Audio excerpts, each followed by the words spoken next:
मानो होनना बुङोबा बे बिबार लाइसियानो जोंनि बर' रावनि गिबि लाइसि। बर' थुनलाइ आफादा बिनि उनावसो सोरजिनाय जादोंमोनब्लाबो जाय गेदेमाफ्रा बिबार लाइसिखौ बर' सात्र सन्मिलननि जेला बिथांमोनहा खालामदोंमोन बे समावनो बेखौ लाइसि महरै बिथांमोनहा दिहुनदों। आरो बे बिथांमोनहानो बेसेबा बोसोर गोबावनि उनाव 1952 जिद' नभेम्बराव बड' थुनलाइ आफादखौ बिथांमोनहा गायसनदों। बे गेदेमाफ्रानो बे हाबाफारिफोरखौ बिथांमोनहा थुलुंगा होलांदों। आरो बे बिथांमोननि बे हाबाफारियानो दिनैसिमबो जों बर'फोरनि उन जोलैफोरनाव गोहोम गोग्लैनानै दं आरो हाबाफारिखौ मावगासिनो दं। दिनै जिहेतु सतीश चन्द्र बसुमतारीनि बे दैदेननाय समाव बै समाव बिबार लाइसि ओंखारबाय। दिनैसिम बे बिबार लाइसिनि माखासे जायफोर सिगाङाव सेबखांदोंमोन बेफोर खिन्थु दिनैसिम माने बर' समाजाव रावजोंबो सावरायजायाखै। दा बिनि थाखाय माबाफोर हाबाफारि लादों?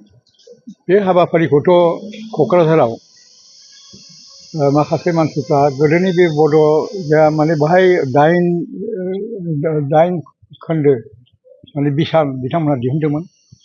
नागिरै बिथांमोनहा बेखौ सुजुनानै दिहुनदों आरो दा बेखौ मोननो हायो। आरो थांनाय माखासे दाननि सिगां क'क्राझार सरकारि फरायसालिमायाव बिथांमोनहा बे बिबारनि बे माबाखौनो सानखौ फालिदों।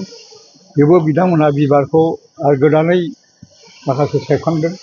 बे हिसाबै नोंथांमोनहा खबर लायोब्ला क'क्राझार फरायसालिमायाव खबर लायोब्ला बेखौ मोननो हागोन।